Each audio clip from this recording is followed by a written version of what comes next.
سلامتی ہے۔ حضرت علامہ اقبال نے کہا کہ گراں جو مجھ پہ ہنگامہ زمانہ ہوا، زمیں سے باندھ کے رخت سفر روانہ ہوا۔ یہی ہوتا ہے جب انسان پرواز کرنا چاہتا ہے اور علم کی فضاؤں میں اڑنا چاہتا ہے، اسے آسمان علم کی طرف جانا پڑتا ہے، اور اس سفر میں آپ، میں اور مولانا کے نام سے اب تک مسافر ہیں۔ انجینئر محمد علی مرزا صاحب کسی تعارف کے محتاج نہیں ہیں، دنیا بھر میں ہلچل مچائی ہوئی ہے، اور صرف ایک جگہ پہ بیٹھ کر اس سے ایک بات تو پتہ لگتی ہے کہ کوئی کتابوں کو پڑھے اور صحیح انداز سے کھنگالے تو اس کا پیغام چاہے ایک مرکز و محور سے نکلے، افق عالم پہ روشن ہو سکتا ہے۔ مگر بہت ساری تنقید، بہت سارے سوالات ایسے ہیں جو شاید آج کے پوڈ کاسٹ کے بعد آپ کا، میرا، انجینئر صاحب کو دیکھنے کا زاویہ بدل دیں، یا ہو سکتا ہے کہ ہم خود کو بدل دیں۔ اب ایک نتیجے پہ آئیں گے۔ آج کے اس پروگرام میں خوش آمدید کرنا چاہتا ہوں انجینئر محمد علی مرزا کو۔ السلام علیکم ورحمۃ اللہ۔ جی وعلیکم السلام ورحمۃ اللہ وبرکاتہ۔ ولا حول ولا قوۃ الا باللہ۔ اللہم صلی علی محمد وعلی آل محمد۔ ویس بھائی، ونس اگین ویلکم آپ کو ہماری جیلم اکیڈمی کے اندر۔ اللہ کا نام لے کے شروع کریں اپنے سوالات۔ آپ کی محبت اور علم کی طلب ہمیں یہاں دوبارہ لے کر آئی ہے، اور یہاں آ کے ہمیشہ سے ایک ایسی فضا ہمیں محسوس ہوئی ہے جس کو ہم کہہ سکتے ہیں کہ الحمدللہ یہ پاکستان ہے۔ اور یہاں پہ ابھی کچھ دیر پہلے ہم نے نماز میں دیکھا مختلف لوگ، کوئی ہاتھ سینے پہ باندھا ہوا ہے، کوئی ناف کے نیچے باندھا ہوا ہے، اور بذات خود آپ دونوں نمازوں میں کبھی ہاتھ کھولا ہوا ہے، کبھی ہاتھ باندھا ہوا ہے۔ یہ آپ نے کیسے خوبصورت سا گلدستہ بنا دیا ہے، یہ ممکن کیسے ہو سکتا ہے؟ دیکھیں جی، اس کے لیے کمٹمنٹ کی ضرورت ہے، اور کمٹمنٹ یہ ہے کہ آپ ٹروتھ لور بنیں۔ الحمدللہ ہم کتاب و سنت کے دلائل کی روشنی میں جس چیز کو درست سمجھتے ہیں اسے پریکٹیکلی ایگزیکیوٹ کرتے ہیں۔ یہ نہیں ہے کہ ہم صرف گفتار کے غازی ہیں، نہیں، ہم کردار کے بھی ہیں۔ اگر میں ببانگ دول یہ بات کرتا ہوں کہ اہل سنت کی کتابوں میں ہاتھ باندھ کے نماز پڑھنا بھی ثابت ہے اور ہاتھ چھوڑ کر بھی، تو میں الحمدللہ آلٹرنیٹیولی ایک نماز میں ہاتھ باندھتا ہوں، دوسرے میں ہاتھ چھوڑ کے نماز پڑھتا ہوں پریکٹیکلی، تاکہ میرے اندر کوئی اس طرح کی سختی نہ آئے کہ میں ایک خاص چیز کے ساتھ سٹک ہو جاؤں، اور اس کی وجہ سے جو دوسرے لوگ ہیں جو حق کے اوپر اپنے معاملات کو لے کر چل رہے ہیں کسی خاص معاملے میں ان کے بارے میں اپنے دل میں کوئی نفرت لے آؤں۔ خالی زبانی کلامی بات کرنا تو بڑا آسان ہے، لیکن پریکٹیکلی الحمدللہ میں اہل حدیث کی مسجد میں پہلی صف میں کھڑے ہو کر جمعے کی نماز میں بھی ہاتھ چھوڑ کے نماز پڑھتا ہوں، اور شیعہ کی مسجد میں اگر گیا ہوں تو میں نے ہاتھ باندھ کے بھی نماز پڑھی، ہاتھ کھول کے بھی پڑھی، تاکہ وہاں جا کے کوئی یہ نہ کہے کہ یہ ہاتھ باندھنے کو یہاں پہ چھوڑ دیا اس نے، نہیں، ہاتھ باندھ کے بھی پڑھی، ہاتھ چھوڑ کے بھی۔ اہل سنت کی مساجد میں بھی ہاتھ باندھ کے بھی، ہاتھ چھوڑ کے بھی، تاکہ پریکٹیکلی میرے عمل سے یہ چیز واضح ہو کہ ہم قرآن و سنت کے دلائل کو لے کر چل رہے ہیں، کسی فرقے کو لے کے نہیں چل رہے۔ ماشاءاللہ جی۔ ویسے اس بات کو میں نے ضمناً کہا، ہمارا موضوع آج بڑا خاص ہے، ہم موت کے حوالے سے گفتگو کرنے کے خواہش مند ہیں۔ قرآن کہتا ہے امر ربی ہے۔ امر ربی کیا ہوتا ہے؟ موت ہے کیا؟ اور اصل میں موت کو کن الفاظ کے ساتھ وضاحت میں اتارا جائے؟ امر کا لفظ عربی میں حکم کے لیے استعمال ہوتا ہے۔ اللہ تعالیٰ کا حکم ہے، الذی خلق الموت والحیات لیبلوکم ایکم احسن عملا۔ اللہ نے موت اور زندگی کو اس لیے پیدا کیا تاکہ تمہاری جانچ کی جائے تم میں سے کون اچھے اعمال کرتا ہے۔ یہ مضمون سورۃ الملک میں بھی آیا، سورہ ہود کے اندر بھی آیا۔ اس سے ایک بات تو کلیئر ہوگی کہ موت اللہ کی مخلوق ہے، یہ اللہ نے کریٹ کی ہے، یہ کریشن ہے، یہ کوئی اللہ تعالیٰ کی صفت نہیں ہے بلکہ اللہ کی مخلوق ہے۔ یہ ہماری تو صفت ہو سکتی ہے کیونکہ اللہ کو تو موت نہیں ہے، وہ الحی القیوم ہے۔ اچھا، اب یہ اللہ تعالیٰ کا موت کو ایگزیکیوٹ کرنا کسی کے اوپر، یہ اس چیز کا اعلان ہے خالق اور مخلوق میں فرق کیا ہے۔ اچھا، ہاں جی، موت وہ چیز ہے جو آپ کو بتاتی ہے کہ خالق اور مخلوق میں فرق یہ ہے۔ میں ابھی توحید کے کانسیپٹ میں اسے ڈسکس کر رہا ہوں، فکر آخرت والا اینگل بالکل اس کا الگ ہے، وہ تو ایک الگ سے 1 گھنٹہ اس پہ بولا جا سکتا ہے۔ اصل میں اس کی تھیم پہ آ رہا ہوں کہ اللہ نے اپنے اور مخلوق میں فرق بتایا موت کا۔ اسی لیے اللہ تعالیٰ فرماتا ہے سورۃ المائدہ میں، لقد کفر الذین قالوا ان اللہ هو المسیح ابن مریم، بے شک وہ لوگ کھلا کفر کر رہے ہیں جو کہہ رہے ہیں کہ عیسیٰ ابن مریم اللہ ہی عیسیٰ ابن مریم ہے۔ اس کے جواب میں اللہ تعالیٰ نے نبی علیہ السلام کو کہا ہے کہ ان سے کہو قل فمن یملک من اللہ شیئا، اے نبی ان سے فرماؤ کہ اللہ کا کوئی کیا بگاڑ لے گا اگر اللہ ارادہ کرے عیسیٰ کو اور اس کی ماں کو اور جتنی مخلوق ہے اس کو ہلاک کر دے۔ وہاں غصہ ہے کہ موت کا لفظ بھی نہیں استعمال کیا، ہلاک۔ تو ہمارے نبی علیہ السلام کے لیے بھی ہے، قل ارأیتم ان اہلکنی اللہ ومن معی او رحمنا فمن یجیر الکافرین من عذاب علیم۔ اے نبی تم فرماؤ کہ اگر اللہ تعالیٰ مجھے اور میرے ساتھیوں کو ہلاک کر دے یا ہم پہ رحم فرمائے. کافر کس زون کے اندر ہے؟ ہم تو اپنی جانوں کے حوالے سے بھی کسی کے یعنی محتاج ہیں. بخاری مسلم میں حدیث ہے, اکثر احادیث میں قسم ہے اس ذات کی جس کے قبضے قدرت میں میری جان ہے. اس کے بعد نبی الاسلام ارشاد فرماتے ہیں کہ میری خواہش ہے کہ میں اللہ کی راہ میں قتل کیا جاؤں, پھر زندہ کیا جاؤں, پھر قتل کیا جاؤں, پھر زندہ کیا جاؤں, پھر قتل کیا جاؤں, پھر زندہ کیا جاؤں, پھر قتل کیا جاؤں.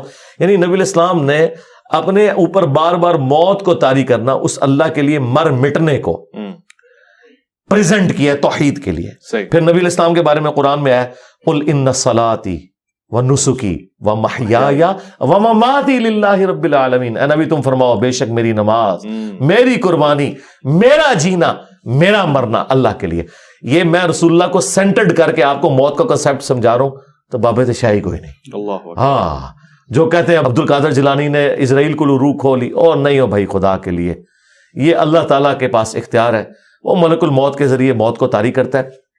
تو موت ڈفرنس ہے خالق اور مخلوق کا. ٹھیک ہے. اور یہ تلوار اللہ نے لٹکائی اس لیے کہ تاکہ انسان کو یہ بتایا جائے کہ تمہیں کسی نے پیدا کیا ہے, تم نے مر کے اس کے پاس جانا ہے اور اس کے حضور اکاؤنٹیبل ہونا ہے. اس دن سے پہلے تیاری کر لو. اور نور علی نور کرتے ہوئے اللہ تعالیٰ نے پیغمبروں اور کتابوں کے ذریعے انسانیت کی رہنمائی بھی فرما دی کہ کوئی شخص اگر کہے کہ مجھے تو سمجھ نہیں آئی اس اخلاقی حس کے سبب جو میرے اندر موجود تھی, پیغمبروں کی تعلیمات کے بغیر میرے اندر یہ اخلاقی حس ہے کہ ہر انسان جھوٹ کو برا سمجھتا ہے, سچ کو اچھا سمجھتا ہے جب تک اسے کو پرورٹیڈ نہ کرے. کسی کے ساتھ خیر خواہی کو اچھا سمجھتا ہے, برائی کو برا سمجھتا ہے. ہالی ووڈ کے فلم کے اینڈ کے اوپر بھی سچ کی ہیرو کی جیت کیوں دکھائی جاتی ہے؟ ہماری انسٹنکٹ میں ہے. انبیاء کی تعلیمات کے بغیر بھی وہ اخلاقی حس جو اللہ تعالیٰ نے ہر انسان میں رکھی ہے, انسان اکاؤنٹیبل ہے کہ اللہ تعالیٰ اسے پوچھ سکتا ہے کہ تو نے میرے تک پہنچنے کی کوشش کیوں نہیں کی. لیکن اللہ تعالیٰ نے اس میں بھی ترا یہ کہ نور علی نور کی ہے, جو سورہ نور کے اندر ہے, نور علی نور. ایک ہماری اخلاقی حس کا نور اور دوسرا وحی کا نور جو انبیاء کے ذریعے اللہ تبارک و تعالیٰ نے ہم تک بات پہنچائی کہ ہم اللہ تعالیٰ کے حضور اکاؤنٹیبل ہیں. اور یہ تلوار جو لٹک رہی ہے نا, یہ انسان کا قبلہ درست رکھتی ہے. اگر میرے بھائی ہم نے مرنا نہ ہو پھر خدا ہماری ضرورت نہیں ہے. یعنی یہ چیز اگر ختم ہو جائے, میں نے مرنا نہ ہو, مجھے بڑھاپا نہ آئے, مجھے بدحالی نہ آئے, ہمیشہ خوشحال رہوں, تو خدا میری ضرورت نہیں ہے. اللہ اکبر. اور یہی چیزیں آپ کو جنت میں مل جائیں گی. انجینئر صاحب آپ نے ابھی قرآن کی آیت کوٹ کی, اب سوال تو میں نے موت کے ضمن میں کرنا ہے, مگر اس آیت نے مجھے اپنی طرف کھینچا ہے. هو الذی خلق الموت والحیات لیبلوکم ایکم احسن عملا. اس نے موت و زندگی پیدا کی ہے لیبلوکم, آزمائے. بھلا جس کے پاس سارا علم ہے وہ کیوں آزما رہا ہے؟ یعنی آزماتے تو وہ ایگزامن والے ہیں, انویجیلیٹر ہیں کہ جن کو پتہ لگ جائے کہ ریزلٹ کیا ہے. اس کے پاس تو علم ہے, یہ آزمائش ہے کیا؟ آزمائش اس لیے ہے کہ اللہ تعالیٰ کی صفت عدل سٹیک پہ نہ لگے. اگر اللہ تعالیٰ بغیر آزمائے کسی کی جنت یا جہنم کا فیصلہ کر دے تو قیامت کے دن ہم اللہ کے حضور حجت کے طور پر یہ بات رکھ سکتے ہیں کہ یا اللہ ایک دفعہ آزما کے تو دیکھتا. ہم تو ایسے نہ ہوتے. تو اللہ تعالیٰ نے آزمائش اس لیے رکھی تاکہ یہ چیز جسٹیفائی ہو کہ جس نے بھی جہنم کمائی ہے وہ خود کمائی ہے, جس نے جنت کمائی ہے خود کمائی ہے. اہل سنت کا عقیدہ نہ جبریہ والا ہے نہ قدریہ والا, ہم درمیان میں کہ جن چیزوں کا اللہ تعالیٰ نے ہمیں اختیار دیا ہے وہ ہمیں دیا ہوا ہے, اور جن چیزوں کا نہیں دیا اس کے بارے میں ہم سے پرسش بھی نہیں ہوگی. مجھ سے نہیں پوچھا جائے گا کہ تمہارے ماں باپ فلاں کیوں تھے, تم فلاں جگہ کیوں پیدا ہوئے, تمہارا قد اتنا کیوں تھا, تمہاری آنکھوں کا کلر ایسا کیوں تھا. اس کے بارے میں اکاؤنٹیبل نہیں ہو. یہ چیزیں ڈیسٹنی سے, تقدیر سے تعلق رکھتی ہیں. اور جو چیزیں اللہ نے مجھے ہدایت کے طور پر چیزیں دکھا دی اور مجھے اختیار دیا, انا ہدیناہ السبیل اما شاکرا و اما کفورا, ہم نے راستہ واضح کر دیا, چاہے تو شکر گزاری کی روش اختیار کرو خواہ شکری کی. لیکن دنیا میں اللہ نے اختیار دے کر آپ کے اوپر گرفت نہیں فرمانی, الٹیمیٹلی گرفت اس دن ہونی ہے. اللہ تعالیٰ کو کوئی پرواہ نہیں, سارے کے سارے اس کے نافرمان ہو جائیں, سارے کے سارے تابع فرمان ہو جائیں, لیکن فرق ہمیں پڑتا ہے. تو یہ اللہ تبارک و تعالیٰ نے جن اور انسان ایسی مخلوقات پیدا کی ہیں جنہیں اللہ نے اختیار دیا ہے. اچھا. اور انہیں نیکی اور برائی کا مادہ ودیت کر دیا ہے. فرشتے وہ تھے کہ جنہوں نے رب کی چوائس سے اللہ کو چوز کیا تھا, اور ہم وہ خوش نصیب ہیں کہ ہم اپنی مرضی سے اپنے رب کو چوز کریں گے. اور اس میں میں بڑا بھاری جملہ بولتا ہوں کہ حضرت جبرائیل علیہ السلام اگر مجھے کہیں نا کہ انجینئر صاحب آپ میرے ساتھ اپنا ایمان ایکسچینج کر لیں, تو میں اپنا ایمان ایکسچینج نہیں کروں گا, کیونکہ میں نے اپنی ول سے اپنے رب کو چوز کیا ہے. یہ وہ کوالٹی ہے. جبرائیل کے پاس لاکھوں کوالٹیز ہوں گی, لیکن ہاں وہ بائی ڈیفالٹ ہے. میں نے اپنے رب کو خود چوز کیا ہے. تو یہ ایک بڑی چیز ہے جس کی وجہ سے انسان اشرف المخلوقات ہے. یہ سب سے بڑی کوالٹی ہے. اللہ اکبر. اور اسی کی وجہ سے جنت انسان کے لیے, فرشتوں کے لیے نہیں ہے. کیا بات ہے. دیکھیں اس پہ ایک اور میرا جملہ بڑا بھاری لے جائیں کہ انسان نے سب سے زیادہ نان سیریس گاڈ کو لیا ہوا ہے, اور خدا کے لیے سب سے سیریس جو ہے نا وہ انسان ہے. دیکھیں یہ پوری کائنات انسان کے لیے, قرآن میں ہے سورہ ہود میں کہ اللہ تعالیٰ نے یہ سب کچھ زمین و آسمان اس لیے پیدا کیا کہ تمہیں آزمائے. یہ ساری کائنات کا مقصد انسان کو آزمانا تھا. تمام چیزیں انسان کی خدمت میں لگی ہوئی ہیں, خواہ وہ سورج ہو, چاند ہو, ہاں سب کچھ زمین میں جتنی بھی مخلوقات ہیں, ایون فرشتے آپ کی ڈیوٹی پہ لگے ہوئے ہیں. فرشتے آپ کی ڈیوٹیاں پوری کر رہے ہیں. یعنی اس کائنات میں سب سے سیریس کریشن کوئی اللہ کی ہے نا تو انسان ہے. اور انسان نے سب سے زیادہ نان سیریس لیا ہوا ہے اللہ تبارک و تعالیٰ کو. یعنی اللہ کو ہماری کوئی حاجت نہیں ہے, لیکن یہ یاد رکھیے گا جس نے خدا کو سیریس نہ لیا وہ مارا گیا. اور اس پہ ایک اور جملہ میرا, جس شخص نے دنیا اللہ کی مرضی کی گزاری, آخرت وہ اپنی مرضی کی گزارے گا. اللہ اکبر. ہاں جو وہ چاہے گا وہ اسے ملے گا.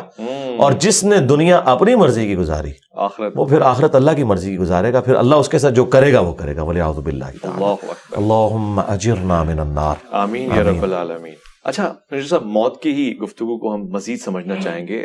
صحیح اسناد اور آپ کو میری زندگی کا یہ رخ بھی آپ کو نظر آیا؟ آپ نے تو مجھے اختلافی موضوعات پہ دیکھا ہے, میں ہر ٹاپک پہ بولتا ہوں. آپ میری قرآن کلاسز دیکھیں تو آپ ان تمام لوگوں کو, وائزین کو دیکھنا چھوڑ دیں گے جو آپ کو فکر آخرت کے اوپر باتیں کرتے ہیں. مجھے خوشی ہے اس بات کی, اور توقع بھی یہی تھی. اور میں اپنے ناظرین کو یہ کہنا چاہتا ہوں کہ مجھے اس سے بھی زیادہ خوشی اس بات کی ہے کہ یہ تمام موضوعات عام طور سے یہ ایک مزاج ہے, روایت ہے, رسم ہے کہ ہمارے مہمان حضرات ہم سے سوال تک بھی منگوا لیتے ہیں کہ جی سوال ذرا اسٹڈی کر لیں, دیکھ لیں.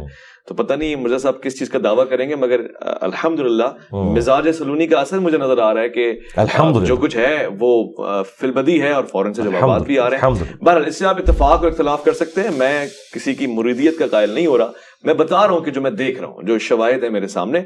انجینئر صاحب, صحیح اسناد کی روشنی میں روح کیسے قبض ہوتی ہے؟ موت کے سفر کو کہاں سے شروع کیا جاتا ہے اور کہاں پہ ختم ہوتا ہے, اور موت کے بعد دوبارہ جی اٹھنا ہوتا ہے انسان کا عالم اسباب میں؟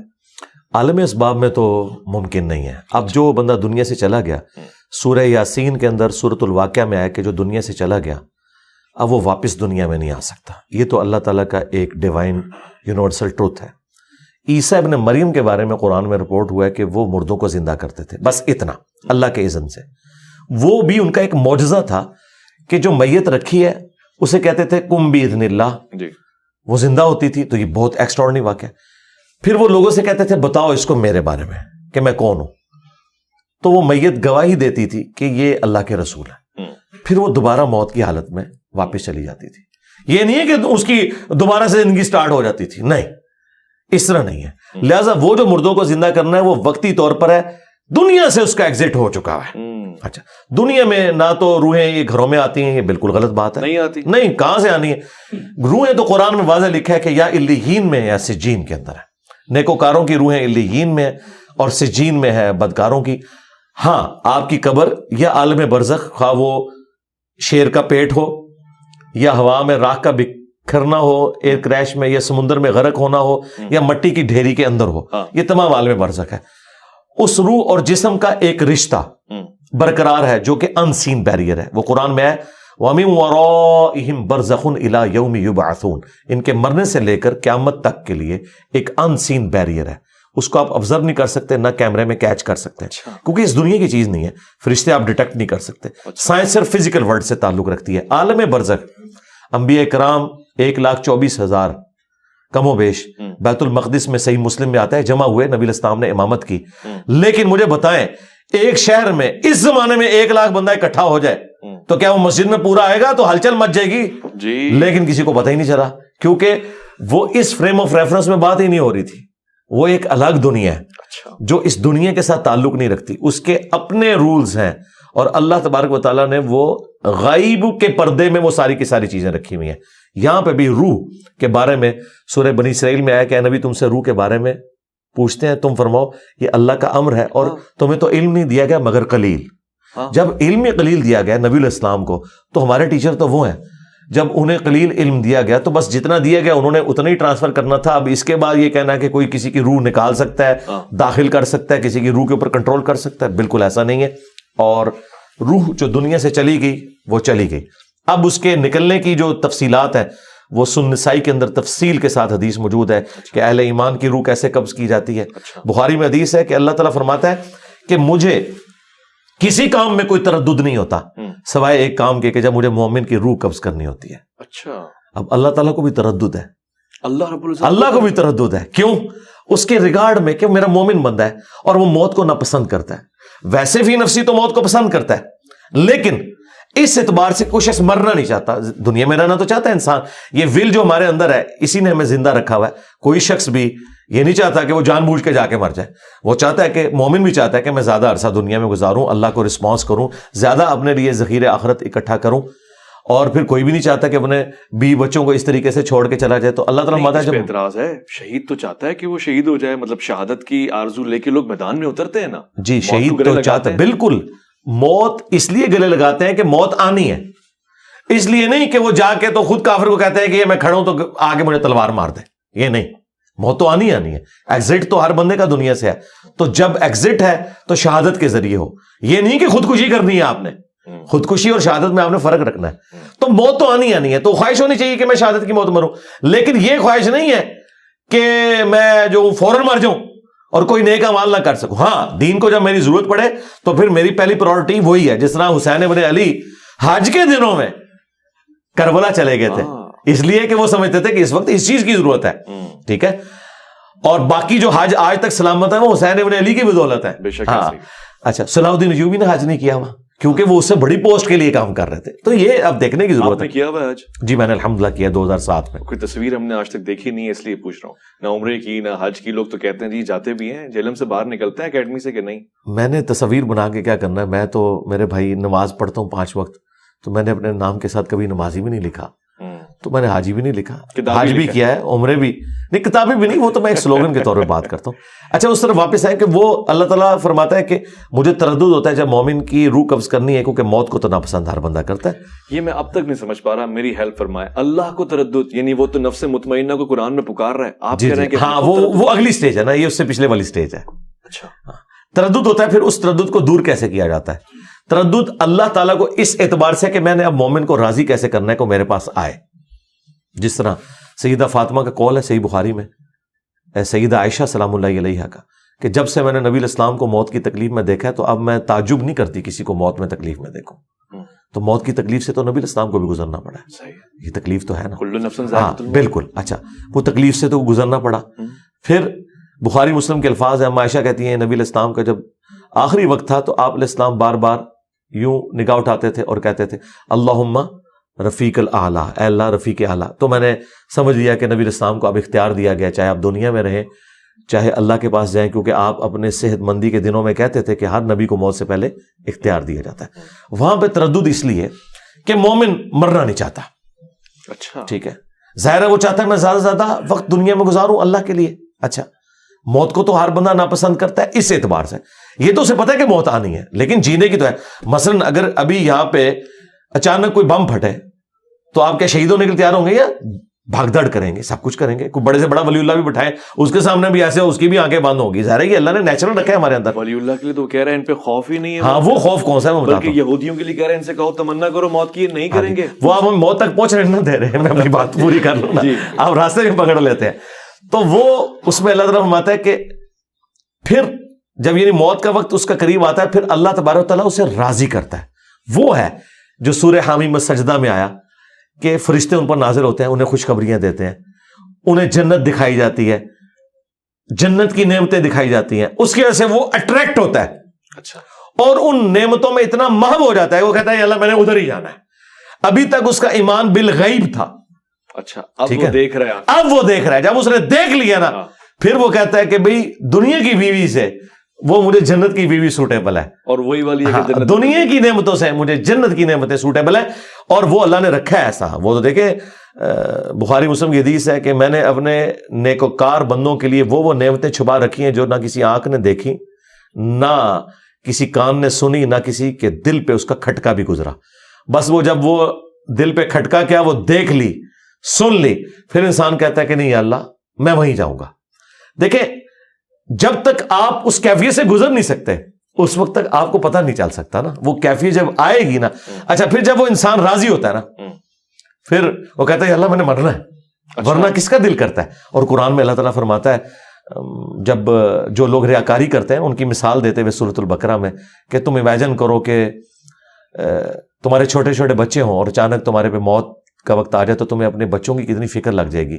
ٹھیک ہے, یہ اللہ تعالیٰ نے مثال بیان کی ہے اس اعتبار سے کہ جو نیکی اپنی ضائع کر, تو کوئی شخص بھی نہیں یہ چاہے گا کہ وہ اپنے بچوں کو اس حال میں چھوڑ کے مرے کہ ان کا پیچھے پرسانے حال کوئی نہ, اور اچانک ایک ہوائی جھکڑ یا کوئی آگ کا بگولا آئے اور تمہارے اس باغ کو ہلاک کر دے اور پیچھے چھوٹے چھوٹے بچے چھوڑ کے مرو. یہ اللہ نے ہمارے اندر رکھی, یہ کوئی عیب والی چیز نہیں ہے, یہ عیب والی چیز نہیں ہے زندگی سے محبت کرنا.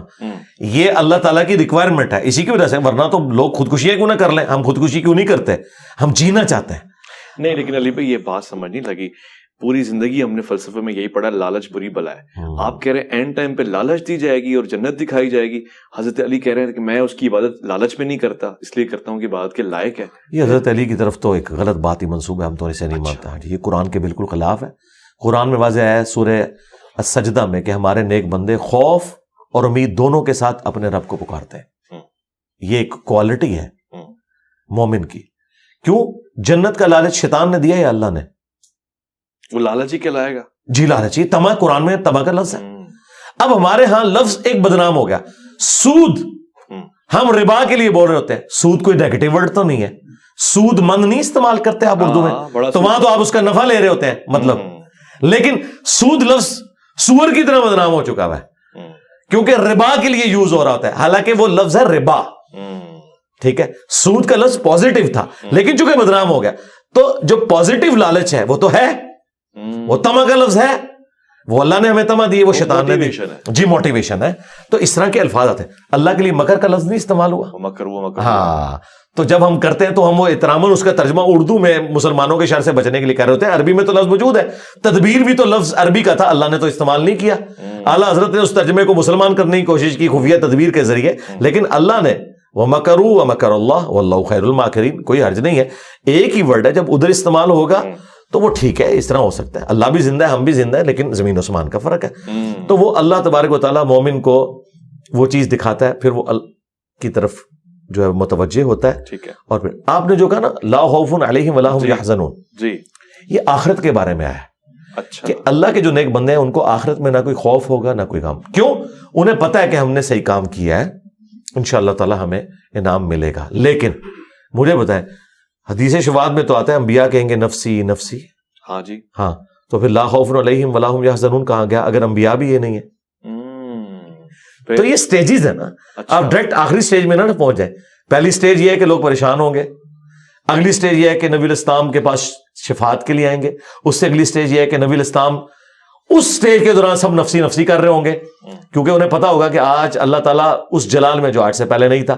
پھر جب شفاعت کا دروازہ کھلے گا اور ایک تھوڑی امید کی کرن پیدا ہوگی, پھر آگے معاملات چلیں گے. پھر نفسی نفسی کے بجائے پھر بخاری مسلم کے الفاظ ہیں, جب میں شفاعت کا دروازہ میرے ہاتھوں پہ کھلے گا پھر انبیاء فرشتے اور نیک بندے بھی شفاعت کریں گے. اچھا, ہاں, لیکن اس سے پہلے نیک بندے نفسی نفسی کر رہے ہوں گے. اچھا, یہ جو سٹیج ہے نا امن کی, یہ بعد میں آنی ہے. عرش کا سایہ بعد میں ہے. یہ ایک تکلیف سے سب نے گزرنا ہے. اچھا, نفسی نفسی. جب انبیاء گزر رہے ہیں باقی تو شاہی کوئی نہیں. ظاہر قیامت کے دن نے اپنا وہ معاملہ تو دکھانا ہے میرے بھائی. جس طرح عورت نے پریگنینسی کی تکلیف سے گزرنا ہی ہے اس خوشی کو پانے کے لیے جو اولاد کی شکل میں اسے ملے گی. ٹھیک ہے, تو شروع میں تو یہ ساری تکلیفیں ہوں گی, لیکن الٹیمیٹلی انسان. اچھا, پھر بخاری مسلم میں کہ تمام ننگے اٹھائے جائیں گے. سب سے پہلے ابراہیم علیہ السلام کو لباس پہنایا جائے گا. اور اما عائشہ نے پوچھ لیا یا رسول اللہ اگر سارے ننگے اٹھائے جائیں گے تو لوگ ایک دوسرے کو دیکھ رہے نہیں ہوں گے؟ تو نبی علیہ السلام فرمایا وہ دن اس سے زیادہ سخت ہوگا کہ کوئی کسی کو اس طریقے سے دیکھ رہا ہو. یہ حقیقت بات ہے. یہاں پہ بھی جب بم بلاسٹ ہوتا ہے لوگوں کے چیتھڑے اڑ جاتے ہیں, پھر لوگوں کے جو ننگے بدن ہیں لوگوں کی ان کی طرف توجہ نہیں ہوتی ہے, لوگوں کو اپنی موت یاد آنا شروع ہو جاتی ہے. ٹھیک ہے, ہاں, تو یہ اس کیفیت سے جب آپ گزریں گے نا موت کی, موت تو وہ ٹاپک ہے کہ چوراہوں پر کھڑے ہو کر اور بلڈنگز کی چھتوں پہ کھڑے ہو کر ایک ہی بات کرنے کی ضرورت ہے کہ تمہیں مرنا ہے. جب تک مرنے کی تلوار آپ کے اوپر نہیں ہوگی آپ کا قبلہ درست نہیں ہو سکتا. درست نہیں ہوگا. یہ ذہن میں رکھیے گا. ٹھیک ہو گیا. یہ جتنے لوگ بھی گمراہیاں پھیلا رہے ہیں اپنی موت کو بھولے ہوئے ہیں. موت کو بھولے. جی موت کو بھولے. یہودیوں کے لیے قرآن کہہ رہا تھا. جی کہ تمنا کرو موت کی. اچھا میں نزا کی حالت کو ذرا سمجھنا چاہتا ہوں. یہ ایک مزاج ہے اور اسی طرح سے تعارف کروایا جاتا ہے جی آخری وقت میں نزا کی حالت میں جس نے کلمہ پڑھ لیا بس وہ جنتی ہو گیا. کیا پتہ ایسا ہی ہو. آپ وضاحت فرمائیں جی آخری وقت میں نزا کی حالت میں کلمہ پڑھ لینے سے سارے اعمال پس پردہ چلے جاتے ہیں؟ نہیں اس طرح نہیں ہوگا میرے بھائی. یہ آؤٹ آف کانٹیکسٹ چیزوں کو پیش کرتے ہیں. اس طریقے سے تو بخاری مسلم میں ہے کہ جس نے صدق کے دل سے گواہی دی لا الہ الا اللہ محمد رسول اللہ وہ جنت میں جائے گا خواہ وہ شراب پیتا ہو چوری کرتا ہو زنا کرتا ہو. تو یہ اس طریقے سے نہیں ہے یعنی اپنے اعمال کا عذاب بھگت کر. یہ اس کے اندر امپلائڈ ہے. کیوں؟ دوسری طرف بخاری میں حدیث ہے کہ میری ساری امت جنت میں جائے گی سوائے اس کے جس نے جنت میں جانے سے انکار کیا. خود ہی انکار کیا. صحابہ نے کہا کہ من ابا یا رسول اللہ, کس نے کون انکار کرے گا؟ آپ نے فرمایا جس نے میری اطاعت کی وہ جنت میں جائے گا اور جس نے میری نافرمانی کی اس نے خود ہی انکار کر دیا. یعنی زبان حال سے انکار کر دیا. شستہ اردو میں اس کے لیے لفظ ہوگا گویا کہ اس نے انکار کر دیا.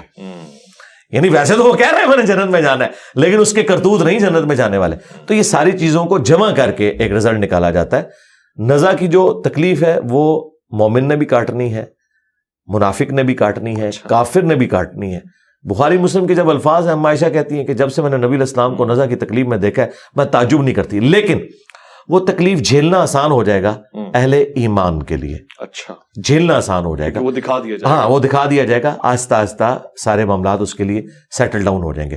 ظاہر دنیا میں تکلیف تو ہوتی ہے میرے بھائی, آپریشن کی بھی تکلیف ہوتی ہے, لیکن وہ ایک چیرا جو لگتا ہے نا آپ کو وہ ایک لمبے آرام کے لیے ہوتا ہے, اس کے بعد سکون ہو جاتا ہے. تو یہ بہرحال ایک ایگزٹ تو ہے دنیا میں اللہ تعالیٰ نے, اور اللہ تعالیٰ ثابت قدم کرے گا.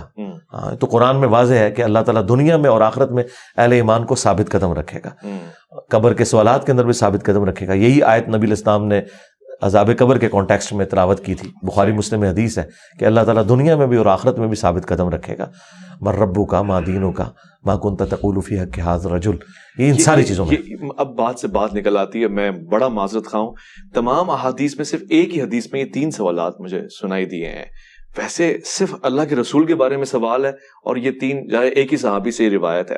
اس پہ ذرا روشنی ڈال دیں کہ 3 سوالات ہوں گے اللہ کے رسول کو دکھا کے ہوں گے, تصویر دکھا کے ہوں گے, یا سامنے قبر میں حضور صلی اللہ علیہ وسلم کی حاضری ہوگی؟ نہیں, قبر میں تو نبی علیہ السلام کی حاضری کا لفظ بولنا ہی گستاخانہ ہے. اچھا, بریلویوں کی ڈاکٹرین میں یہ کہتے ہیں نبی علیہ السلام حاضر و ناظر ہے. کیا نبی علیہ السلام ہمارے سامنے حاضر ہوں گے یا تشریف لائیں گے؟ تشریف لائیں گے. تو حاضر و ناظر لفظ ہی گستاخانہ ہے. لے جاؤ بریلویوں. ہاں وہ بھی کیا دن تھے, ہم بھی ایک جن تھے. آج ہم دیو ہیں, جنوں کے بھی پیو ہیں, ہم بھی بریلوی رہے ہیں. یہ حاضر کا لفظ ہی گستاخانہ ہے. نبی علیہ السلام ہمارے سامنے حاضر, او بھائی ہم اپنے نبی کے سامنے حاضر ہوں, ٹھیک ہے نا. تو یہ لفظ ہی گستاخانہ ہے, اس کی تو کوئی اصل ہی نہیں ہے. اب آ جائے قبر کے حوالے سے. جامع ترمذی میں موجود ہے 3 سوال ہوں گے. من ربک ما دینک من نبیک. وہاں یہ الفاظ ہے من نبیک. یہ ما کنت تقول فی حق ھذا الرجل, یہ الفاظ بخاری کے اندر موجود ہیں. ٹھیک ہے, اور اس کا کچھ حصہ سنن نبی داؤد میں ہے. اچھا, اس میں وہ 3 سوال ہیں. جی ٹھیک ہے. بخاری میں اگر ایک سوال ہے اس کا یہ مطلب نہیں باقی 2 ختم ہو گئے ہیں, اس لیے کہ بخاری میں حدیث کا صرف وہ حصہ رپورٹ ہوا ہے. یہی وہ چیز ہے کہ ساری حدیث ایک جگہ جمع کی جاتی ہیں. جس طرح قصہ آدم اور ابلیس قرآن میں 7 دفعہ ہے. کچھ الفاظ ایک سورت میں, سورۃ الاعراف تفصیلی ہے, سورہ حجر اور سورہ صاد یہ تفصیلی مقامات ہیں, لیکن مختصر مقامات بھی ہیں. سورۃ البقرہ مختصر ہے, سورہ بنی اسرائیل مختصر ہے, ٹھیک ہے, سورہ طٰہٰ مختصر ہے. کچھ الفاظ وہاں پہ ہیں, کچھ وہاں پہ نہیں موجود, سب کو جمع کیا جائے گا. تو یہ 3 سوال جو ہے بیسیکلی 4 سوال ہیں. اچھا, کیفیت آپ بتا رہے تھے کہ جب پوچھا جائے گا اللہ کے رسول کے بارے میں, ہاں وہ میں ادھر تو بعد میں پوچھوں گا نا. سب سے پہلے تو پوچھا جائے گا تیرا رب کون. صحیح.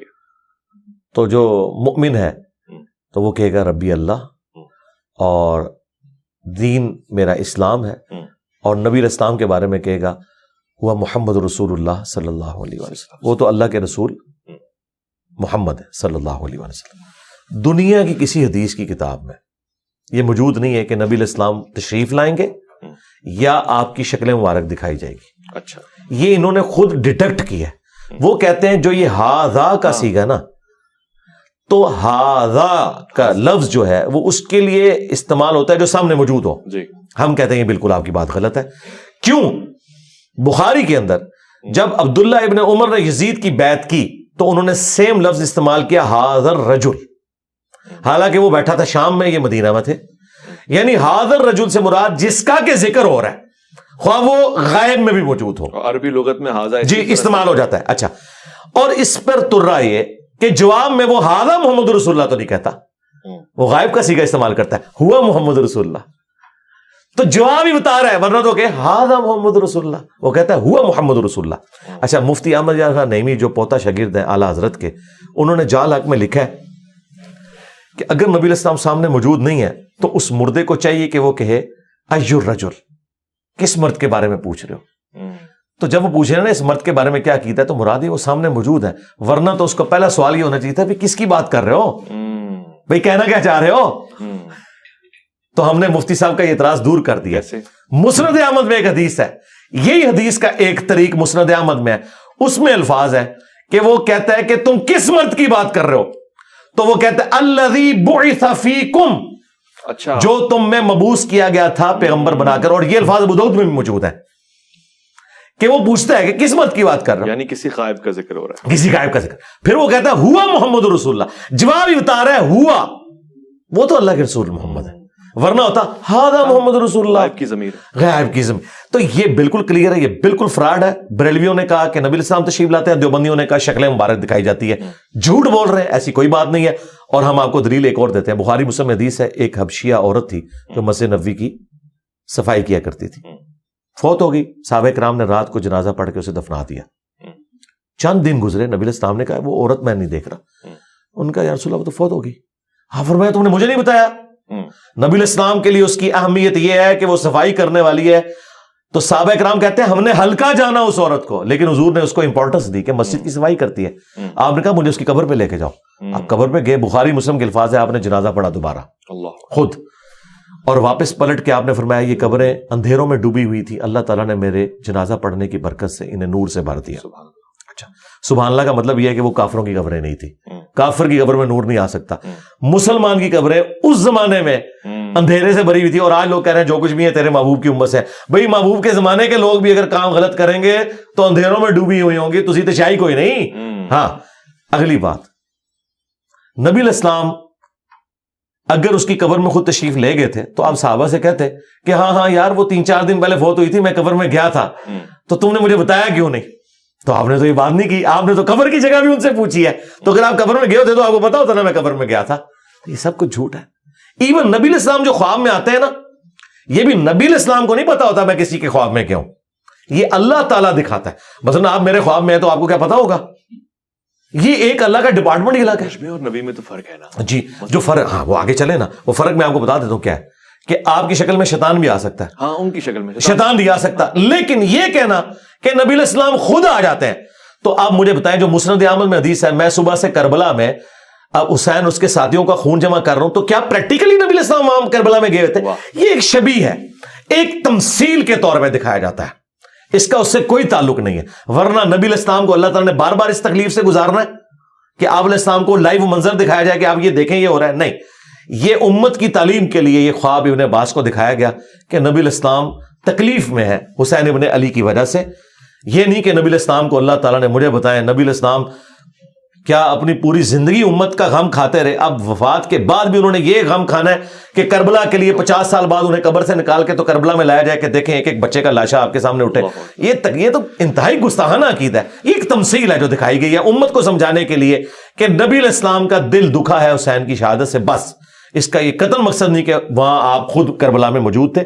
خواب ایک الگ سے ڈپارٹمنٹ ہے، اس کا کوئی لینا دینا نہیں فزیکل لائف کے ساتھ، وہ ایک ذریعہ ہے غیب کی خبر پہنچانے کا. اس کی ساتھ اچھا، اس سے بھی اگلی پھکی لے لیں. قرآن میں ہے کہ حضرت ابراہیم نے کہا کہ اسماعیل میں نے دیکھا میں تمہیں ذبح کر رہا ہوں، جی، تو ذبح تو کو نہیں کیا، خواب دیکھا تھا. خواب دیکھا. اچھا، اور اسماعیل علیہ السلام نے نہیں کہا کہ جی حضرت میں بھی آپ کے خواب میں موجود تھا، میں ذبح ہو رہا تھا.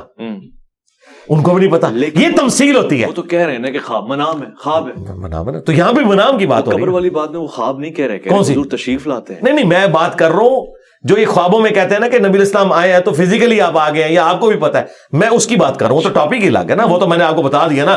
نبی علیہ السلام نے کیوں نہیں کہا کہ ہاں 3 دن پہلے میں اس کی قبر میں گیا تھا، وہ حبشیہ عورت جو فوت ہوگی، ہاں مجھے پتا چلا تم نے. آپ نے پوچھا وہ کدھر ہے، انہوں نے کہا کہ وہ تو فوت ہو گئی, آپ نے کہا مجھے کیوں نہیں بتایا؟ تو نعوذ باللہ آپ یہ کہنا چاہ رہے کہ نبی الاسلام کوئی ایکٹنگ کر رہے تھے؟ نعوذ باللہ نہیں, ایسی بات نہیں. لوگ کہتے ہیں جی بعض اوقات پوچھنے کا ہر دفعہ یہ مقصد نہیں ہوتا کہ میں لا علم ہوں, مثلا خدا اس کے لیے کوئی کرائن ہاتھ میں کیا ہے جی, اس میں کرائن ہونے چاہیے نا, یہاں پہ کوئی کرائن نہیں ہے نا, اس میں کرائن نہیں ہے نا. اچھا اس پہ بھی آپ مجھ سے لے لیں, یہ سلونی والی بات کرتے ہیں, اس میں الفاظ ہیں جب تک میں ممبر پہ موجود ہوں تو مجھ سے جو پوچھو گے میں بتاؤں گا.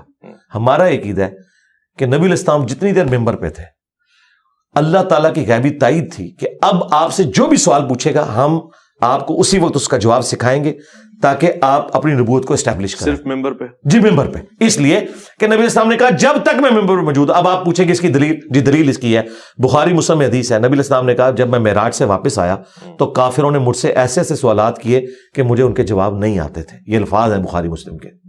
اور میں اتنا پریشان ہوا کہ اعلان نبوت کے بعد کبھی اتنا پریشان نہیں ہوا تھا کہ میں ان کے سوالوں کے جواب ہی نہیں دے سکتا. وہ کیا پوچھ رہے تھے؟ بتاؤ بیت المقدس کے کتنے دروازے ہیں, باہر کون سے کلر کا پینٹ ہوا ہے, کتنی سیڑھیاں ہیں. جو شخص ایک رات میں گیا ہے اور وہ بھی برزخی طور پہ, وہ اتنی ساری چیزوں کا حساب کیسے رکھ سکتا تھا؟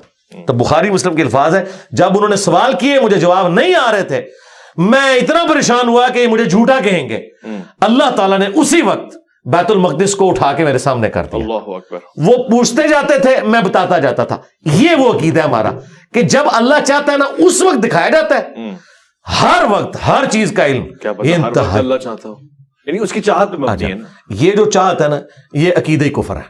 اچھا جی, اس لیے کہ قرآن میں وَلَا تَقُولُوا عَلَى اللَّهِ إِلَّا الْحَقِّ, اللہ پہ مت کوئی عقیدہ منسوب کرو سوائے اس کے کہ جو حق پر مبنی ہو. میں نے جو عقیدہ منسوب کیا اس کی میں نے آپ کو پریکٹیکل مثالیں دے دی کہ نبی الاسلام کو تھوڑی دیر پہلے اپنی نبوت کے بارے میں ہوا کہ یہ جھٹلائیں گے. اللہ نے یہ ساری مثالیں میں نے دی کہ اللہ تعالیٰ وقتی طور پہ وہ چیزیں دکھاتا تھا.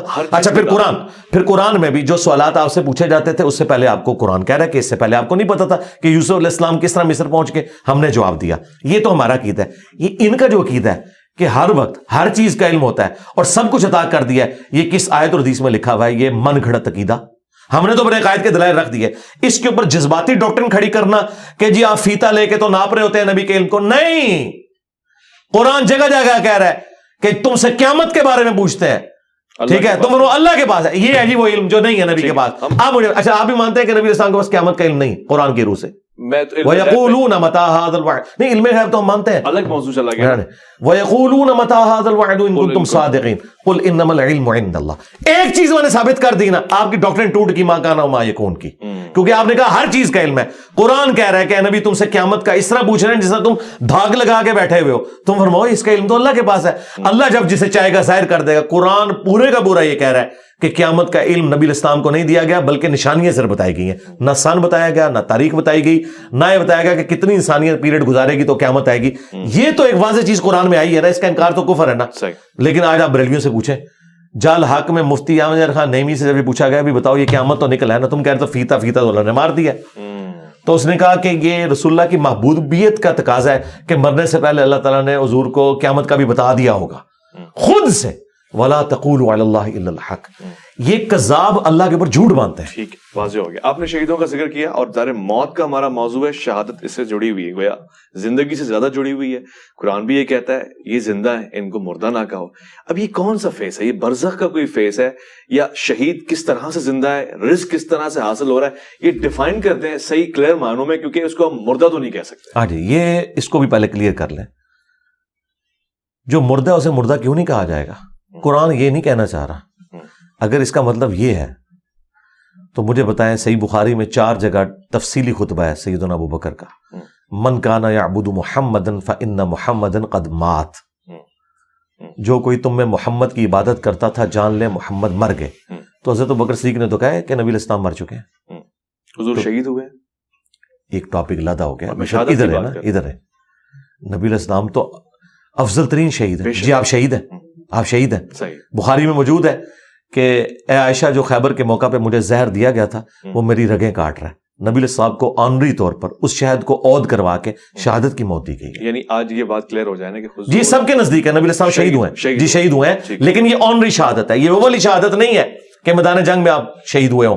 کیوں؟ وہاں اللہ کا ڈیوائن رول ہے, کتب اللہ لأغلبن انا ورسلی, یہ میری بات طے پا چکی ہے کہ میں اور میرے رسول غالب رہیں گے.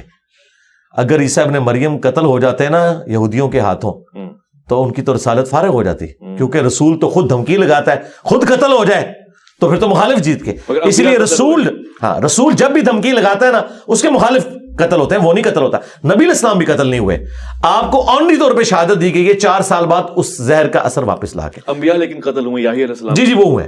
اچھا اب ادھر واپس آئیں جہاں سے ہم نے بات سٹارٹ کی. شہید ڈاکٹر تعلق قادری صاحب نے ایک تقریر میں جذبات میں کہا کہ نبی کو مردہ کہنے والوں تم مر جاؤ. اچھا تو یہ حضرت بکر صدیق کو وہ کہہ رہے تھے, کیونکہ حضرت بکر نے کہا, یعنی میں ان سے یہ کہوں گا, یہ تو حضرت بکر کا خطبہ ہے. من کان یعبد محمدا فإن محمدا قد مات, صحیح بخاری میں 4 جگہ. جو کوئی تم میں محمد کی عبادت کرتا تھا, 1241 نمبر حدیث ہے اور 1242 تفصیلی حدیث, وہ جان لے کہ محمد مر چکے. اور جو اللہ کی عبادت کرتا تھا وہ جان لے کہ اللہ کو کبھی موت نہیں آئے گی اور وہ ہمیشہ زندہ رہے گا. فإن اللہ حی لا یموت. مجھے بتائیں صحابہ میں کوئی حضور کی عبادت کرتا تھا؟ کوئی بھی نہیں. تو یہ فرضی جملہ کیوں بولا حضرت ابوبکر نے؟ توحید کو اسٹیبلش کرنے کے لیے, کیونکہ انہیں پتا تھا کہ اس کائنات کا سب سے بڑا شرک جیزس کرائسٹ کے نام کے اوپر ہوا ہے. رسول اللہ نے بھی جیزس کرائسٹ بن جانا تھا پارٹ 2 اگر حضرت ابوبکر یہ خطبہ نہ دیتے. اور یہ انہوں نے نبی علیہ السلام سے ڈیڈکٹ کیا تھا. صحیح بخاری میں حدیث ہے, میری شان کو اس طرح بلند نہ کرنا جس طرح نصارہ نے اپنے پیغمبر کو بڑھا دیا. میں اللہ کا بندہ اور اس کا رسول ہوں, مجھے اللہ کا بندہ اور اس کا رسول کہنا. اچھا اس کے بعد سیدنا ابوبکر نے آیت تلاوت کی, وما محمد الا رسول قد خلت من قبلہ الرسل افئن مات او قتل. محمد تو نہیں مگر ایک رسول, اگر وہ مر جائیں یا قتل ہو جائیں. اب پاکستانی کہتے ہیں جی وصال شریف فرما جائے یا شہید شریف ہو جائے, حالانکہ یہ دونوں عربی کے الفاظ اللہ نے تو نہیں یوز کیے. ٹھیک ہے. اچھا پھر کہا انک میت وانہم میتون, اے نبی تمہیں بھی مرنا ہے تمہارے مخالفین کو بھی مرنا ہے. میتون کے الفاظ ہیں. اور فإن محمدًا قد مات, یہ جو قرآن میں ہے نا کہ شہید کو مردہ نہ کہو, یہ ایک آنر ہے, عقیدے کی بات ہے, آنر کی بات ہے کہ انہیں مردہ نہ مراد یہ نہیں اللہ تعالیٰ کہہ رہا ہے کہ یہ زندہ ہے. اگر زندہ ہے تو پھکا لے لے. شہید کی بیوہ نکاح کیوں کرتی ہے؟ وہ تو پھر زنا کر رہی ہے. صحیح ہے, کلیئر ہو گیا. ہاں اچھا یہ آنر ہے. یہ آنر کیا ہے کہ وہ اللہ کے حضور زندہ ہے. اس میں الفاظ ہے وہ اللہ کے حضور زندہ ہے اور اسے رزق بھی دیا جاتا ہے. اور لیکن ساتھ آیا وَلَٰكِن لَا تَشْعُرُونَ, تمہیں شعور نہیں ہے. تو ان ظالموں نے کیا کیا؟ شعور کیا. انہوں نے کہا شہید زندہ ہے, تو جب شہید زندہ ہے تو زندہ سے آپ مانگ سکتے ہیں, تو ہم اس لیے مانگتے ہیں شہیدوں سے. ہم کہتے ہیں کہ پہلے تو یہ بتاؤ کہ شہید کی بیوہ نے نکاح کیوں کیا ہے, وہ تو بدکاری کر رہی ہے. وہ کہتے ہیں نہیں وہ اور چیز ہے. تو یہ آنرری چیز ہے جی, آنر والی چیز ہے. اچھا نبی کی جو بیوہ سے نکاح نہیں ہوتا نا, اس کے پیچھے شہادت والا ایشو نہیں ہے. وہ اس لیے کہ وہ نبی کا پروٹوکول ہے, وہ پروٹوکول ہے کہ وہ امت کی ماں ہے. النبی اولی بالمؤمنین من انفسہم وازواجہ امہاتہم. وہاں پہ یہ والا معاملہ نہیں ہے, ورنہ اگر یہ والا معاملہ نہ ہوتا تو وہاں پہ بھی اجازت ہو جاتی. لیکن وہ اللہ تعالیٰ نے کہا سورہ احزاب میں کہ اللہ کے نزدیک یہ بہت بڑا گناہ ہے کہ تم رسول اللہ کی وفات کے بعد ان کی کسی بیوی کے ساتھ شادی کرو. یہ آنری طور پہ دنیا اور آخرت میں تمہاری نبی کی بیوی ہیں. یہ ہے اصل میں چیز. تو یہ جو مردہ نہ کہو یہ آنری طور پہ کہ اللہ کے حضور زندہ ہے. اور اس سے جہاد اور قتال کی ترغیب دلائی گئی کہ یہ کافر کہتے تھے نا, جو سورہ آل عمران میں آیا نا کہ جب غزوہ احد کے موقع پر لوگ شہید ہوئے تو ان کا اگر ہمارے بھائی ہماری بات مان لیتے تو وہ شہید ہی نہ ہوتے, قتل ہی نہ ہوتے. تو اللہ تعالیٰ اگر تمہاری موت بھی لکھی ہوتی تم اپنی مقتل گاہوں کی طرف کھینچے چلے آتے. تو یہ بتایا گیا کہ جس چیز کے اوپر ترس کھا رہے ہو نا, اور بھائی انہوں نے تو ابدی زندگی حاصل کر لی ہے, آخرت کی زندگی میں زندہ ہے. یہ جھوٹ ہے جو یہ بول رہے ہوتے ہیں, یہ کہتے ہیں زندہ زندہ, جو بریلوی اور شیعہ کر رہے ہوتے ہیں زندہ زندہ. یہ بتایا کرو آخرت میں زندہ ہے. دنیا سے بھائی جا چکے, دنیا سے اب ان کا کوئی تعلق نہیں ہے سوائے اس کے کہ ہمارا سلام ان تک پہنچتا ہے. سبھی زندہ نہیں, آخرت میں مرا ہوا کون ہے؟ ہاں آخرت میں سب زندہ ہے, لیکن شہید اللہ کی جنتوں میں پروٹوکول کے ساتھ زندہ ہے, اور جو کافر ہے وہ اللہ کی جہنم میں. یہ فرق ہے. دونوں جگہوں پہ ان کو رزق مل رہا ہوگا, زندگی کی علامت ہے رزق. نہیں رزق جو مل رہا ہے نا جی, اللہ نہ کرے اس طرح کا رزق کسی کو ملے جو جہنمیوں کو مل رہا ہے. ان کو تو قرآن میں آیا ہے کہ وہ زخموں کا دھون اور پیپ مل رہا ہے. اس رزق کو نہ کمپیئر کریں. رزق تو ہے نا, رزق آخرت کا ہے. آخرت آج قبر رسول آپ کھودیں, شہید کا پروٹوکول سرکار ایک منٹ, آج قبر رسول کھودیں, آپ کیا سمجھتے ہیں کہ نبی الاسلام وہاں پہ کھا پی رہے ہوں گے بیٹھ کے, یا اٹیچ بات ہوگا؟ میں نے ایسا نہیں کہا. ایسا نہیں ہوگا. آپ ویسے ہی لیٹے ہوں گے جیسے لیٹے ہوئے تھے, وہ برزخ میں. ایسا بھی نہیں کہا, مجھے اس کا بھی اعتراض نہیں. اس کا تو ہمیں پتہ ہے نا کہ نبی الاسلام ویسے ہی ہیں, جو بخاری میں موجود ہے. آیات میں موسیٰ علیہ السلام نماز پڑھ رہے تھے قبر میں. جی وہ تو آج موسیٰ علیہ السلام میں کسی بھی پیغمبر کی قبر کھودیں وہ ویسے ہی ہوں گے. وہ برزخی معاملہ ہے. وہ تو وہاں پہ بیت المقدس میں بھی تھے, وہ برزخ کا معاملہ ہے. وہ آپ کے اس فریم آف ریفرنس کی چیز نہیں ہے. ٹھیک ہے, وہ صحیح مسلم میں حدیث ہے, وہ قائم یصلی فی قبری, وہ اپنی قبر میں نماز پڑھ رہے تھے, بالکل ٹھیک ہے. اس سے طے ہو گیا کہ قبر کے معاملات الگ ہیں, لیکن وہ اس دنیا کے ساتھ تعلق نہیں رکھتے کہ آپ اگر کسی کی قبر کھودیں تو آپ کسی کو نماز پڑھتے ہوئے آبزرو نہیں, یہ نبی علیہ السلام کو یہ آبزرو کرتے ہوئے دکھایا گیا. میرا قیاس ہوا نا, نہیں قیاس نہیں, یہ تو عقیدہ ہے ہمارا. ٹھیک ہے, ہاں یہ عقیدہ ہے. قبر کھود کے تو نہیں دیکھا گیا نا؟ نہیں قبر کھود کے نہیں دیکھا, لیکن ایک تو ہوا نا صحیح بخاری میں حضرت عمر کا پاؤں نکلایا تھا 70 سال کے بعد, تو وہ لوگوں نے استغفار پڑھنی شروع کر دی. صحیح بخاری کے اندر موجود ہے یہ حدیث کہ نبی الاسلام کا پاؤں مبارک نکلا ہے. پھر عروہ ابن زبیر کو بلایا گیا, انہوں نے کہا حضرت عمر کا پاؤں ہے. پھر وہ پاؤں اندر کر کے تو دوبارہ سے قبر مرمت کی گئی. اب مجھے بتائیں, ایک زندہ بندے کا پاؤں ایسے باہر نکلا ہو اور وہاں جھمگٹا لگا ہو تو اپنا پاؤں نہیں سمیٹ لے گا. حضرت عمر نے اپنا پاؤں خود تو اندر کو نہیں کیا. اس طرح کی کوئی انبیاء کی بات کر رہے تھے. نہیں, میں آپ کو بتا رہا ہوں نا کہ ظاہر ہے کہ انبیاء کرام علیہ السلام کا جو پروٹوکول ہے بعض اصحاب رسول کو, اللہ کے نیک بندوں کو, اہل البیت کو بھی حاصل ہے. میں آپ کو اس کی ایک مثال دے رہا ہوں کہ وہ صحیح انبیاء کا پروٹوکول سب سے الگ ہے. نہیں وہ الگ ہے, نبی جڑا شے کوئی نہیں ہے, مجھے بالکل ٹھیک ہے, وہ اعلیٰ ترین درجہ ہے. ظاہر ہے, مجھے بتائیں انبیاء جنت الفردوس میں جائیں گے نا, اور انبیاء کرام کے جو پیروکار ہیں سچے وہ بھی جنت الفردوس میں جائیں گے, تو آپ کیا کہیں گے دونوں برابر ہو گئے؟ بس جنت الفردوس تو ایک ہے نا, اس میں آگے درجہ آتا ہے. یہاں پہ بھی شہید بھی زندہ, انبیاء کرام بھی زندہ, صحابہ کرام اہل بیت بھی آخرت کی زندگی میں زندہ, لیکن ان کے پروٹوکولز کا فرق ہے. یہ آپ نے ذہن میں رکھنا. ہاں, اور مجھے یہ بتائیں, یہ بریلوی جو کہتے ہیں کہ وہ نہیں, میں یہ کلیئر کروں گا, یہ وہ کہتے ہیں کہ جی وہ 2 یہودی نبی اسلام کی قبر کھود کے تو لاش نکالنے کی کوشش کر رہے تھے, خواب والی بات. جی خواب میں. تو نبی علیہ السلام کیا نور الدین زنگی کے محتاج ہیں اپنی جو ناش مبارک کی حفاظت کے لیے؟ اللہ تعالیٰ انا کفیناک المستہزئین ہے, تو وہ ادھر سے حفاظت کیوں کروائی گئی؟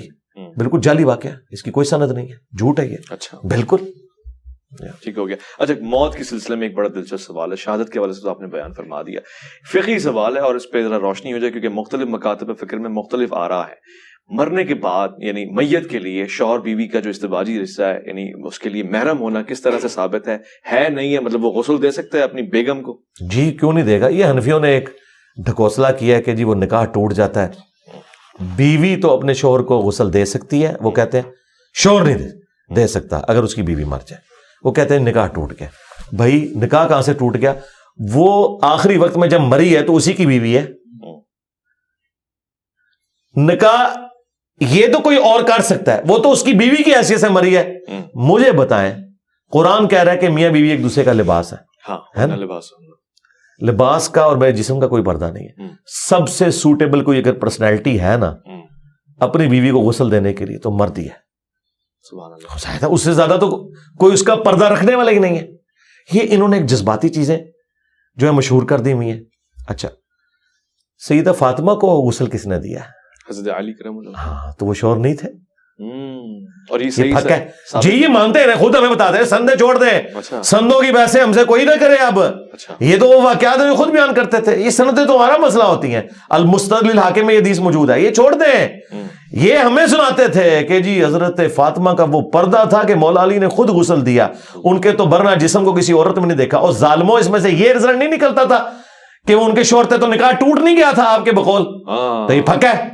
اور پھر حضرت بکر صدیق رضی اللہ تعالیٰ نے بھی اپنی بیوی کو غسل دیا ہوا ہے. ٹھیک ہے, تو یار یہ خدا کے لیے اللہ سے ڈر جائیں. یہ اس قسم کی جو باتیں مشہور کرتے ہیں, مطلب یہ پتہ نہیں کہاں سے انہوں نے باتیں نکال دی ہیں. ہم تو ان باتوں کو بالکل درست نہیں سمجھتے. بیوی بھی اپنے شوہر کو دے سکتی ہے, شوہر بھی اپنے, دونوں دوسرے کو دے سکتے ہیں. ٹھیک ہو گیا. اچھا, یہ بہت سے لوگ پوچھتے ہیں جنت میں یہی بیویاں ملتی ہیں یا ہو رہے ہیں کچھ الگ فریم کی ہوتی ہیں, کیٹیگری الگ ہوتی ہے, یا پھر یہ کہ وہ جو کہا گیا غلام اور مخنث ان کی کوئی تعداد ہوتی ہے؟ دیکھیں, یہ وہ لوگ باتیں کر رہے ہیں جن کا جنت میں جانے کا کوئی پلان نہیں ہے. پلان نہیں. ہاں, اور نظر بھی آ رہا ہے کہ شاید یہ جنت میں جانے میں کامیاب بھی نہ ہو. اور جو بیچارے جنت کی فکر میں ہے نا, وہ اس طرح کے سوالات نہیں کرتے, وہ تیاری میں ہے. اور یہ میں آپ کو جو بتا رہا ہوں, یہ جملہ کسی کو شاید بھاری لگ رہا ہو, قرآن میں بھی لکھا ہے, اللہ تعالیٰ ہمارا ہے کہ جو لوگ آخرت پہ ایمان نہیں رکھتے ہیں وہ نبی سے بار بار پوچھتے ہیں قیامت کب آئے گی, سورہ شورا میں. اور جو قیامت پہ ایمان رکھتے ہیں وہ ڈرتے رہتے ہیں کہ یہ آ ہی نہ جائے. اللہ اکبر. ٹھیک ہے نا. تو ہمیں اس طرح کی باتوں سے نہ کوئی انٹرسٹ ہے کہ ہم ان کے اندر کوئی تفصیلات میں جائیں اور چسکے لیں. اس کے لیے آپ طارق جمیل صاحب سے رابطہ کریں. ہم آپ کو اجمالاً کہتے ہیں کہ جو قرآن میں آیا کہ جنت میں ہر وہ چیز ہے جس کی تم خواہش کرو گے. اچھا, ہاں, یہ کیٹاگوریکل ہے. ہر وہ چیز ہے جس کی تم خواہش کرو گے. یہ کیٹاگوریکل جملہ ہے. تو جو آپ خواہش کرتے ہیں اللہ تعالیٰ وہ آپ کی خواہش کو پورا کرتے ہیں. کراچی رہنے والا اگر خواہش کرے کہ میں انجینئر مرزا کے ساتھ پڑوسی ہو جاؤں, اور جہلم والا بھی جنت میں خواہش کرے, تو وہ خواہش پوری ہو جانی ہے. جہلم والا تو یہ خواہش کرے گا کہ رسول اللہ کے ساتھ ہو, نہ اسے کراچی والے سے ہے, نہ بریلی والے سے, نہ دیوبند والے سے. خواہش کی بات ہے نا, کوئی بھی خواہش کرے نا. تو یہ 2-3 پرسنالٹیز ہو جانی ہے. اس طرح بیگمات بھی, مثلا مجھے ایک خاتون پسند ہے اور کسی کو کوئی دوسری خاتون, وہی خاتون پسند ہے, تو وہ دو. دیکھیں یہ ڈومین اللہ تعالیٰ کی ہے, میں اس پہ بول تو سکتا ہوں, میرے اندر کمپیٹنسی ہے, لیکن یہ میرے انٹرسٹ کا ٹاپک نہیں ہے.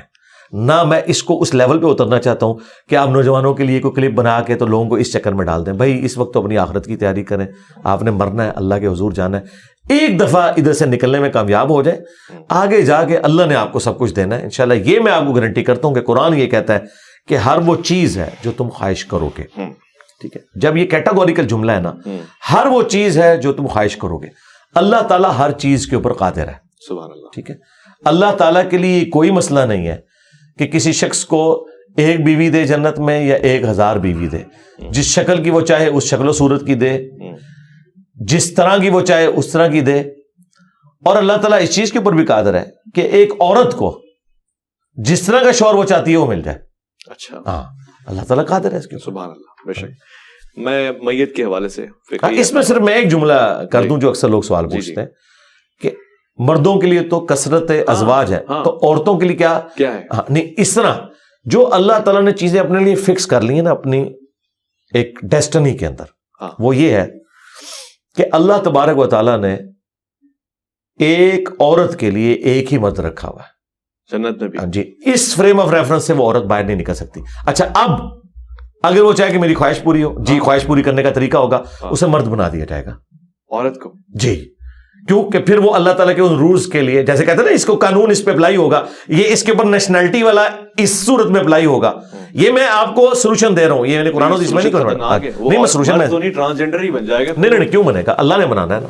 اللہ. جی, اگر آرٹیفیشل انٹیلیجنس کے ذریعے آپ کی شکل کی عورت دکھائی جا سکتی ہے آپ کو, مگر بنائی نہیں جا سکتی. نہیں, وہ تو نہیں, اللہ تو بنا سکتا ہے نا. اللہ سب کچھ کر سکتا ہے, اس لیے اللہ پہ آپ یقین کریں, اللہ تعالیٰ سب کچھ کرے گا.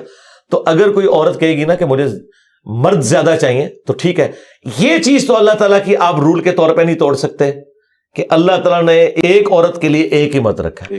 اب اگر کوئی عورت کہتی ہے جی مجھے جو ہے وہ زیادہ اس طرح کی خواہش ہے, تو ٹھیک ہے, پھر وہ اللہ کے اس پہلے رول کو ٹیسٹ کے اندر آئے گی کہ وہ اللہ کی خواہش پہ اسے مرد بنایا جائے گا, اس کے بعد جتنی مرضی عورتیں رہیں.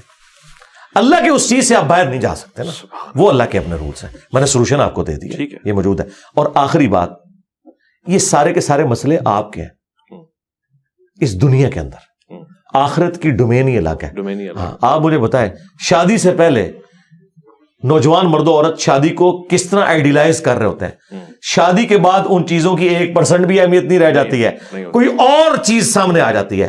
بھائی آپ جب جنت میں جائیں گے نا, اگر مجھ سے پوچھیں جنت میں جا کے جو آپ کی سب سے شدت کی خواہش ہے نا, وہ اللہ کا دیدار ہے. اچھا, ہاں, یہ سب سے بڑی نعمت ہوگا. جی ہوگا, آپ اس کے قائل ہیں. جی قرآن میں لکھا ہے. میں شیعہ علماء کو کہتا ہوں, میں ایسی جنت کے اوپر لعنت بھیجتا ہوں جس میں مجھے میرے رب کا دیدار نہ ہو. میں نے تو زندگی کاٹی اس میں, میں نے اس جنت کو لے کے کیا کرنا ہے. یہ ردی کی ٹوکری میں ان کا عقیدہ پھینکنا چاہیے جو یہ کہتے ہیں کہ دیدار نہیں ہوگا. دوسری طرف یہ آپ کو کہانیاں کراتے ہیں کہ مولا علی اس وقت سجدے سے سر نہیں اٹھاتے تھے جب تک اللہ کو دیکھ نہ لیں. پھر کہتے ہیں نہیں وہ دل کی آنکھوں سے دیکھتے تھے, تو دیکھنا تو ثابت ہو گیا نا بقول تمہارے بھی. یہ تمہاری ٹینشن ہے کہ ان آنکھوں سے یا دل کی آنکھوں سے دیدار الہی نہیں ہے نا, تو سرکار ہم ایسی جنت کے اوپر لعنت بھیجتے ہیں. اللہ اکبر. اگر اللہ کا دیدار نہیں ہے. یہ خوبصورت موضوع ہے, دل نہیں کر رہا مگر وائنڈ اپ میں نے کرنا ہے اور اس سوال کی طرف میں نے آنا ہے.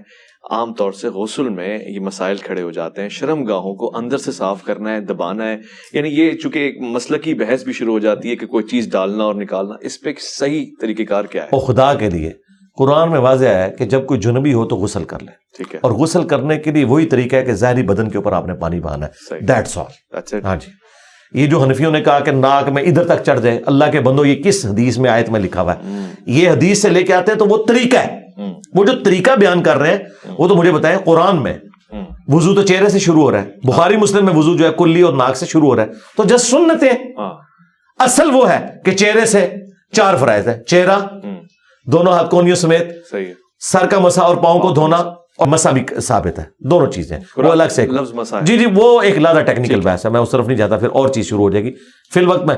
اور قرآن میں ہے کہ جب تم جنبی ہو تو تم نے غسل کرنا ہے. اور غسل عرف عام میں جسے غسل کہا جاتا ہے وہ یہ ہے کہ آپ نے ظاہری بدن جو سامنے نظر آ رہا ہے اس کے اوپر پانی بہانا ہے، بس ظاہری بدن کے اوپر. ٹھیک ہو گیا. تلقین کی کیا حیثیت ہے شریعت میں؟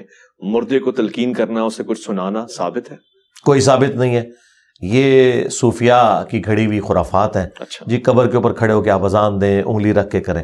حدیث میں صرف یہ ملتا ہے، سنن ابی داؤد کے اندر حدیث ہے، جب اپنے بھائی کو دفنا چکو تو قبر میں سوالات کی استقامت کے لیے دعا کرو، بس یہ چیز ہے. آپ نے قبر پہ کھڑے ہو کے دعا کرنی ہے کہ اے اللہ اسے قبر کے سوالات میں استقامت نصیب فرما، بس. اذان نہیں دینی قبر؟ نہیں اذان کوئی ثابت نہیں ہے. اذان جنازے کی نماز کی اذان نہیں ہے تو قبر کی اذان کہاں سے آ جائے گی؟ لاجیکلی اسپیکنگ کہ جو نماز ہے جنازے کی اس کی اذان تو کوئی نہیں ہو رہی ہے، اور جہاں نماز بھی کوئی نہیں قبر پہ صرف دعا کرنی ہے، اس کی اذان کہاں سے آ گئی؟ ہمارے ایک چاہنے والے پوچھ رہے تھے کہ کیا حضور پاک صلی اللہ علیہ وآلہ وسلم نے کبھی کسی غیر مسلم کا جنازہ پڑھایا ہے؟ نہیں کبھی نہیں پڑھایا. منافق کا پڑھایا تھا. ہاں جی، غیر مسلم کا نہیں پڑھایا. وہ بھی قانوناً چونکہ مسلمان تھا اس لیے پڑھایا، اور بعد میں اس سے بھی منع کر دیا گیا سورہ توبہ میں. نہ تو آپ نے کسی منافق کی قبر پہ کھڑے ہونا ہے، نہ اس کے لیے دعا کرنی. غیر مسلم کا جنازہ نہیں پڑھایا، کیونکہ جنازے کے اندر آپ دعائیں مغفرت کرتے ہیں، اور سورہ توبہ کی آیات ہیں کسی نبی اور کسی اہل ایمان کے لیے شایع نہیں کہ چاہے اس کا کوئی قریبی رشتہ دار بھی کفر کی حالت میں مرا ہو کہ اس کے لیے دعا کرے. جب دعا نہیں کی جا سکتی تو جنازہ تو دعائیں مغفرت ہے، وہ ہو ہی نہیں سکتی. ماشاءاللہ واضح ہو گیا. بہت بہت شکریہ انجینئر محمد علی مرزا صاحب، آپ نے ہمیشہ ہماری رہنمائی فرمائی اور بہت ہی آسان انداز سے. زرمن پروگرام کو آپ نے دیکھا اور بہت ہی ایک خوبصورت سا جائزہ آپ نے موت، عالم موت، پھر برزخ، اور اس کے بعد یہاں تک کہ ہم قبر تک بھی پہنچے. ہم نے میت کے احکام اور اس کے بعد جنازے کا بھی تھوڑا سا جائزہ لیا ہے. امید ہے اللہ نے زندگی دی، جیسے کہ انجینئر صاحب نے فرمایا یہ آن ریکارڈ چلا گیا، اس کا اجر آپ کو، مجھے اور سب کو، خاص طور سے انجینئر صاحب کو ملتا رہے گا. اپنا خیال رکھیں گے. میں اور مولانا کے سفر میں دیکھتے رہیں گے پروگرام کو. جزاک اللہ.